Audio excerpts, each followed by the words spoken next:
Nah, tujuan podcast kali ini itu untuk inovasi pembelajaran pada mata kuliah komunikasi dan advokasi kebijakan publik.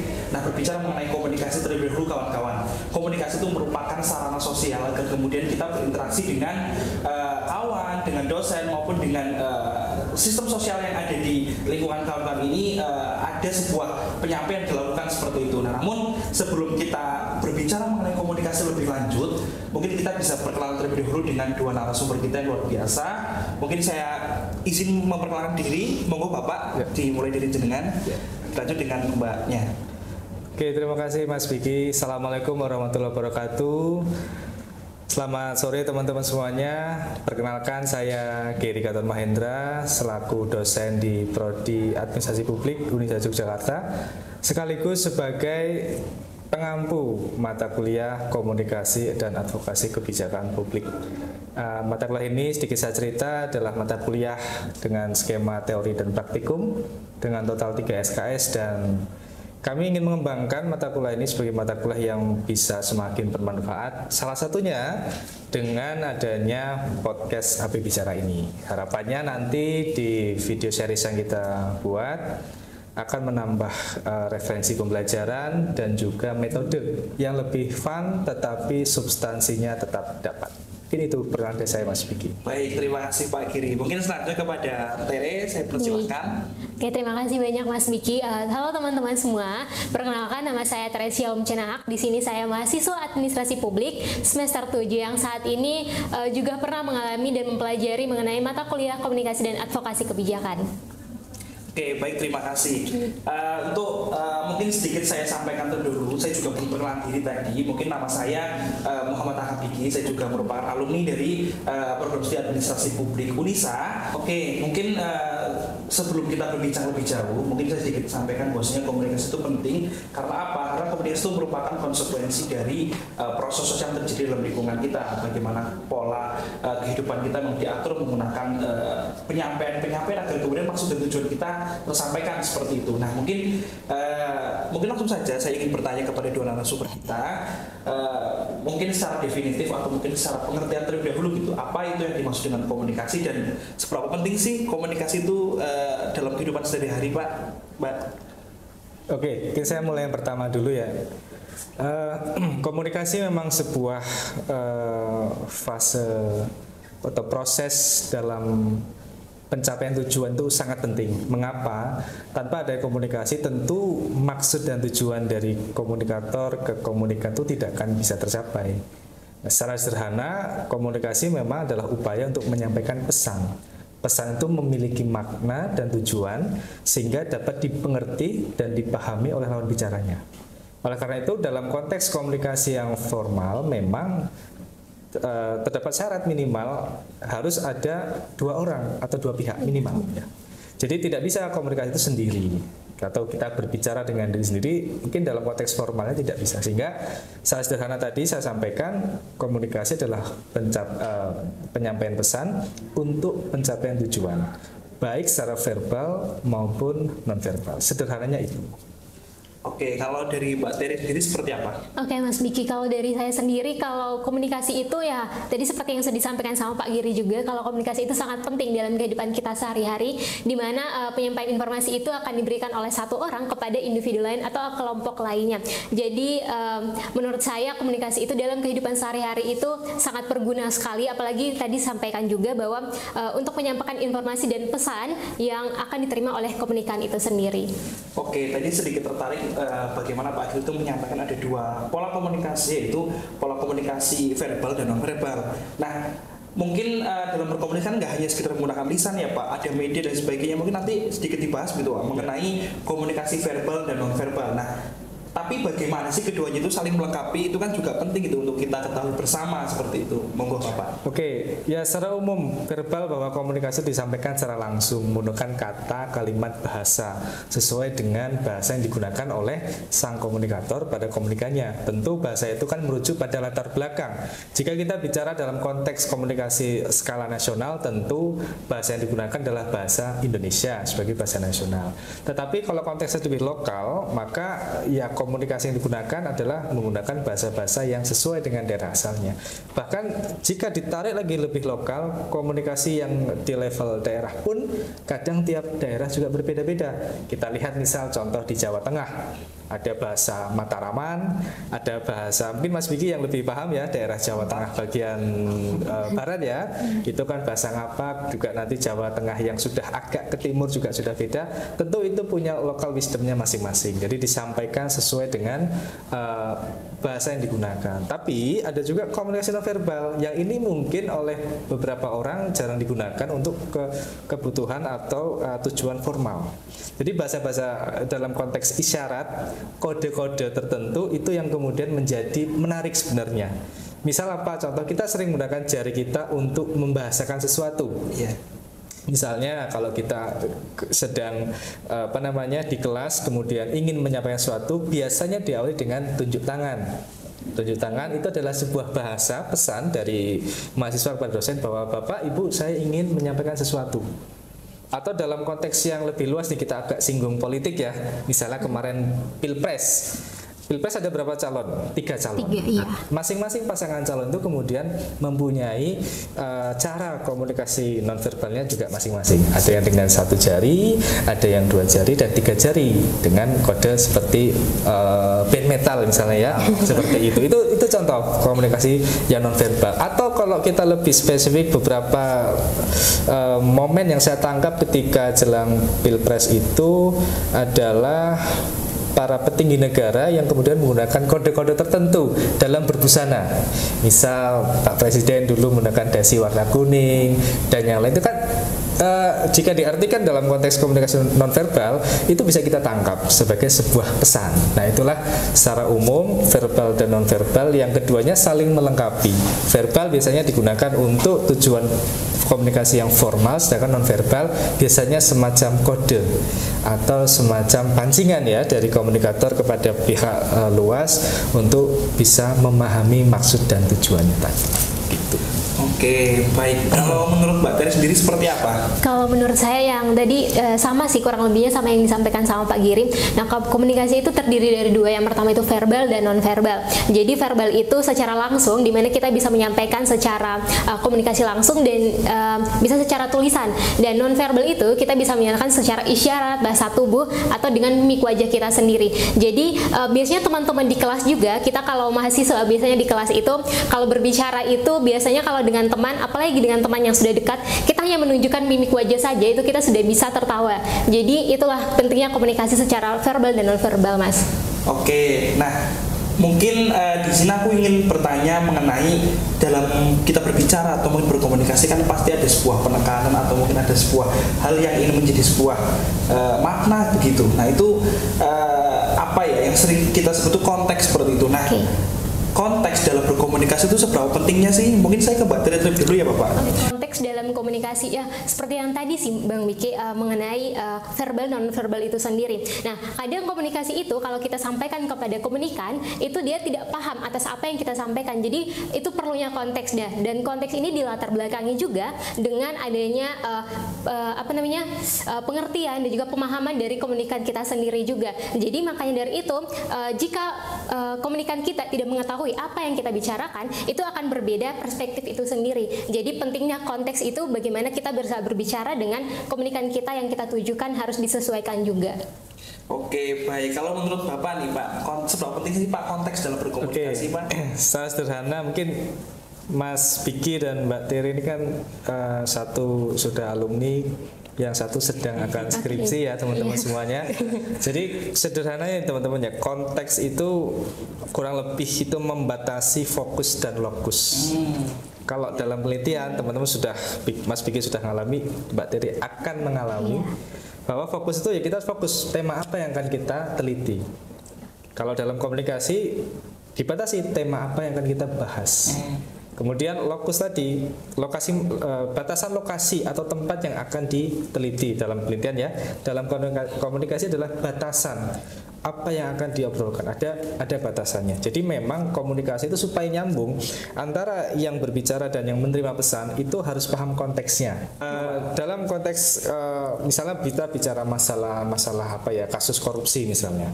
Kasus korupsi itu kan kalau kita terjemahkan secara tekstual, maka bisa dikatakan semua yang kena kasus korupsi itu pure masalah kriminal. Tidak ada hal lain yang mengikutinya. Tapi kalau kita kaitkan dengan konteks tertentu, misalnya dikaitkan dengan konteks politiknya, maka kasus korupsi itu bisa jadi sebagai sebuah alat untuk melenggangkan atau membatasi atau menangkap pihak-pihak tertentu. Artinya beberapa case yang terjadi di Indonesia ini kemudian kita harus lihat konteksnya, momentumnya juga, bahwa komunikasi itu membutuhkan momentum dan konteks tadi. Kita bicara sesuatu yang tidak pas momentumnya, maka tidak akan didengarkan. Tetapi ketika momennya tepat, maka itu bisa memancing atau memberikan sebuah stimulus baru untuk membahas tujuan-tujuan yang lainnya gitu. Oke, ini semakin menarik ya teman-teman bahas mengenai komunikasi, karena komunikasi tadi itu sudah saya sampaikan. Ini sangat penting sekali karena bagian dari konsekuensi kita bersosial, bagaimana bagian dari kita melakukan proses sosial menjadi di lingkungan kita itu sangat penting sekali untuk kita pahami secara definitif maupun secara case-nya secara langsung seperti itu. Nah mungkin berbicara mengenai lingkungan, pasti dalam berkomunikasi ada sebuah hambatan seperti itu. Nah mungkin kita menghadapi orang-orang yang berbeda dalam menerima informasi, atau mungkin cara kita berkomunikasi ke orang, ternyata kita harus melihat hambatan-hambatan tersebut itu bagaimana sih pengaruhnya kepada atau terhadap efektivitas dalam berkomunikasi. Mungkin kepada Bapak, monggo saya persilahkan. Oke, ya sebagai seorang, ya saya mungkin mengatakan diri saya adalah seorang praktisi di bidang pendidikan yang kurang lebih sudah cukup lama mengajar di kampus Unisa Yogyakarta dengan mahasiswa yang memang beragam latar belakangnya. Bisa dikatakan di prodi AP Unisa ini dari Sabang sampai Merauke ada. Dan tantangan atau hambatan, saya mungkin lebih suka menyebutnya tantangan ya Mas Bigi ya. Tantangan dalam kita berkomunikasi baik kepada mahasiswa maupun dengan rekan kerja dan juga khalayak ramai, bahwa dengan heterogennya penduduk Indonesia yang memiliki subbahasa masing-masing di daerah masing-masing, tentu itu menjadi tantangan. Misal Mbak Tere yang berasal dari Nusa Tenggara Timur, pertama ke Jogja, kemudian ke Angkringan mau beli nasi kucing, Mbak Tere bahasa Indonesia, mungkin pedagangnya belum bisa menangkap dengan logat yang disampaikan. Itu menjadi tantangan. Bagaimana Mbak Tere kemudian yang datang ke Jogja menyesuaikan cara menyampaikan bahasa dan seterusnya. Itu satu. Jadi logat dan juga asal-usul bahasa itu kemudian menjadi sebuah tantangan. Lalu bagaimana Pak solusinya? Ya memang pada akhirnya bagi mereka yang mendatangi sebuah wilayah dan akan menetap, entah itu sementara atau selamanya, ya mungkin harus belajar.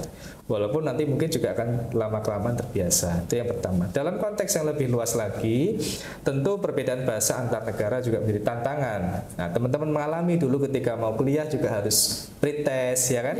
Di pusat bahasa, kemudian sebelum lulus juga akan diuji dulu. Apa sih tujuannya? Tujuannya salah satunya adalah untuk yang pertama ketika pretest mencari tahu sejauh mana kemampuan berbahasanya, kemudian akan dipelajari, dikembangkan bersama ketika kuliah. Selang lulus akan dites kembali sudah sejauh mana, yang itu nanti kemudian menjadi sebuah bekal untuk menjawab tantangan-tantangan tadi. Jadi perbedaan itu menurut saya bukan menjadi sebuah hambatan, tapi tantangan yang harus dilalui dengan cara yang baik sehingga tujuan komunikasi tetap dapat tercapai. Oke, baik. Terima kasih Pak. Mungkin selanjutnya saya tanya ke Tere begitu mengenai tadi apa yang dimaksud dengan hambatan, atau mungkin lebih tertarik dengan kata-kata tantangan seperti tantangan itu. Sih, Mas, kalau menurut Tere sendiri seperti apa tadi? Iya, kurang lebih tadi disampaikan sama Pak Giri sih, memang benar. Apalagi kalau dari saya sendiri kan dari timur ya Mas. Jadi kita kalau orang timur itu biasanya dengan bahasa yang tutur yang biasa dibilang sama orang itu keras.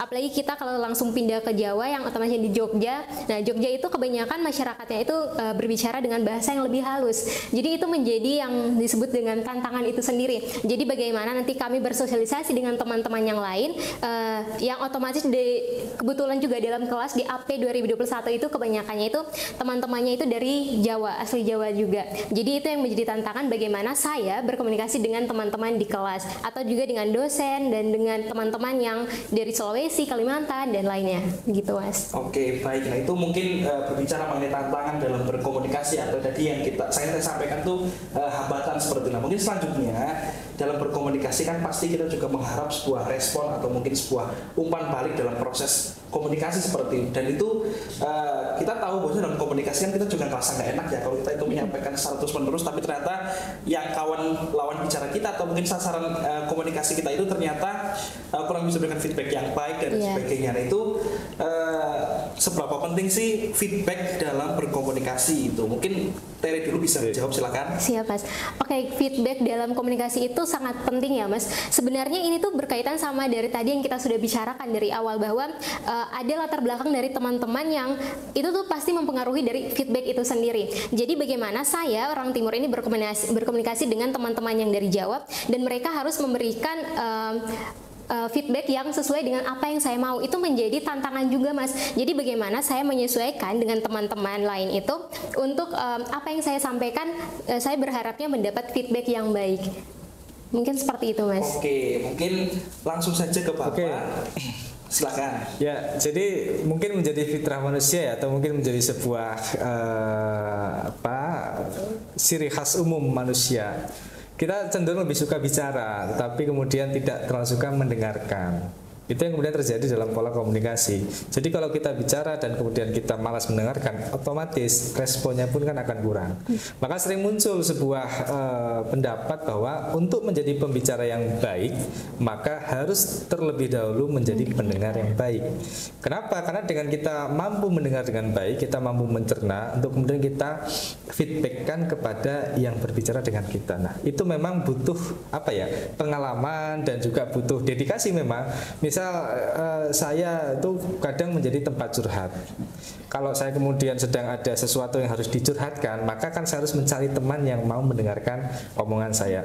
Tapi kalau selama ini saya itu cenderung orang yang cuek ketika diajak curhat, tentu teman saya atau sahabat saya atau siapapun itu akan malas juga mendengarkan curhat saya kan. Nah, ngapain Anda tidak pernah mendengarkan omongan saya kok tiba-tiba ke omongan Anda yang didengar. Nah, seperti itu. Jadi feedback itu memang kadang feedback pun sekalipun mungkin kita anggap sebagai sebuah formalitas, tetapi dengan kita memberikan feedback yang relate dengan pembicaraan yang sedang diobrolkan, tentu itu menjadi kesan tersendiri bagi si pembicara. Tetapi kalau kemudian kita cuek, acuh, kemudian juga menjawab seadanya, tentu itu bukan sebuah hal yang diharapkan dan kita tidak akan bisa menjadi pembicara yang baik gitu. Oke, meskipun dalam berkomunikasi kita kan ada dua unsur gitu antara komunikator dan komunikan, seperti itu saling bertukar penyampaian begitu, apa yang disampaikan dengan menerima seperti apa. Nah tentu di era disrupsi saat ini atau mungkin di era teknologi saat ini ya Bapak Mbak Tere, itu bagaimana sebetulnya teknologi itu mempengaruhi cara kita berkomunikasi hari ini seperti itu, karena kita ketahui bersama upaya-upaya komunikasi tidak hanya dilakukan secara langsung dengan kita bertatap muka seperti ini face to face, tapi sekarang sudah mulai dilakukan dengan berkomunikasi ini sudah cukup lama, satu dekade terakhir seperti itu kita masih menggunakan media atau mungkin teknologi untuk alat berkomunikasi. Menurut Bapak sendiri pengaruhnya seperti apa sih Pak? Oke, ya sudah ini ya menjadi rahasia umum lah bahwa sekarang kita berada di era yang sangat disruptif dan juga dengan rentang generasi yang semakin banyak.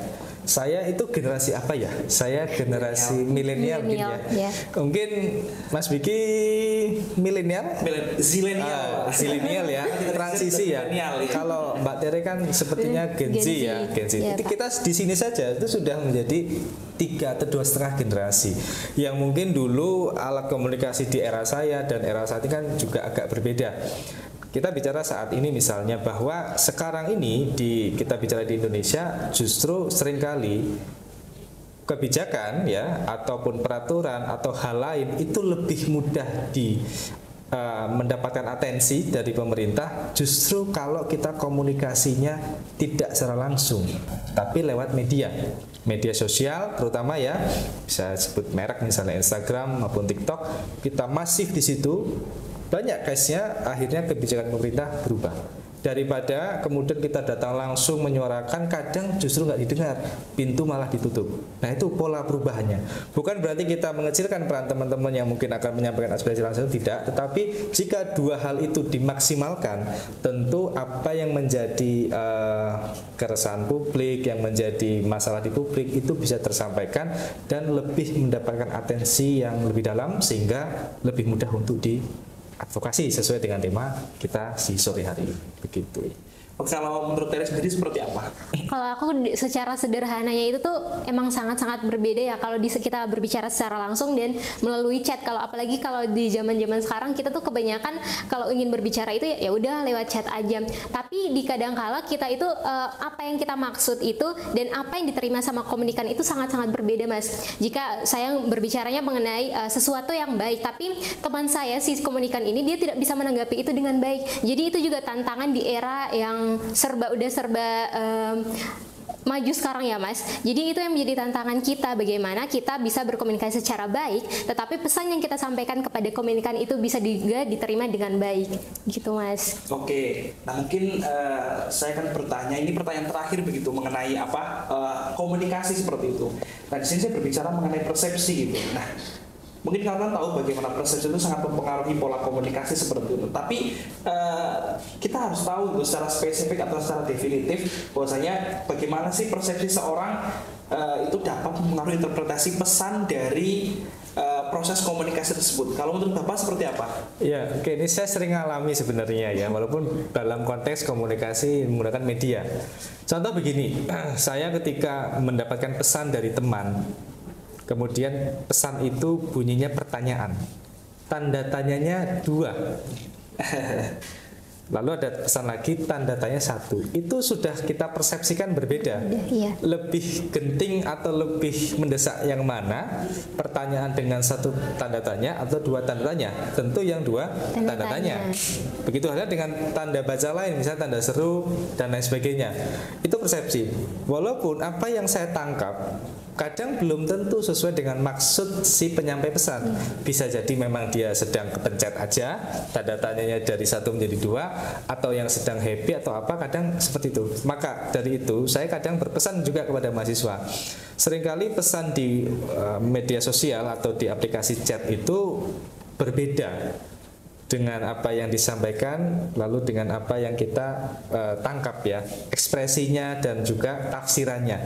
Sehingga saya rasa memang pola komunikasi di pesan itu butuh standarisasi. Tidak salah ketika Unisa misalnya juga membuat sebuah aturan bagaimana cara komunikasi dengan dosen, baik secara langsung maupun melalui pesan, sehingga nanti persepsi-persepsi atau justru mispersepsi itu bisa terhindarkan. Itu yang terkait dengan pesan yang menggunakan media. Tetapi kalau kemudian pesan langsung itu cenderung lebih mudah.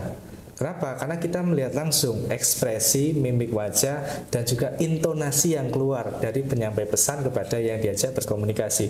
Sehingga potensi untuk terjadi mispersepsinya kecil. Kita tidak bicara tidak ada ya, tapi kecil.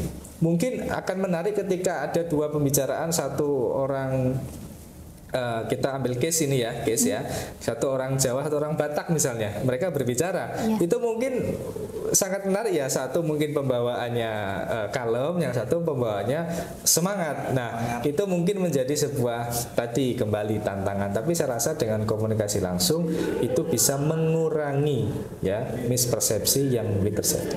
Begitu. Oke, kalau menurut Tere sendiri seperti apa? Iya sih Bang, Mas Biki, seperti yang sudah disampaikan sama Pak Giri juga, kita kebanyakan di dalam kelas dekat teman dengan teman juga seperti itu, Mas. Jadi kalau kita sampaikan sesuatu pesan dan itu ada tanda tanya atau tanda seru dan lainnya itu nanti akan ditanggap berbeda dengan teman, kayak loh kok nih orang pesannya seperti ini, padahal maksud kita tuh sebenarnya berbeda. Jadi itu sih pentingnya kita komunikasi secara langsung agar pesan kita itu dapat tersampai dengan baik dan benar juga kepada komunikan itu sendiri. Baik, terima kasih kasih ke Pak Giri dan juga Mbak Tere yang sudah berkenan pada sore hari ini untuk bahas mengenai komunikasi. Tadi banyak sekali udah dibahas, dari mengenai definitif komunikasi itu seperti apa, sampai bahas mengenai persepsi, bagaimana cara kita berkomunikasi dengan dosen, bagaimana cara komunikasi dengan kawan, semuanya sudah diatur. Bahkan Unisa sendiri memiliki pedoman-pedoman bagaimana hidup atau mungkin pedoman Islam warga kampus yang sering kita siarkan dalam tataran universitas seperti itu, agar kemudian mahasiswa memiliki pola komunikasi yang baik, salah satunya seperti itu. Baik, terima kasih kepada kawan-kawan yang sudah nonton hari ini di AP Bicara. Harapannya ini sustain terus ya Pak. Ya. Siap. Sustain agar kemudian bisa menyampaikan ilmu yang luar biasa.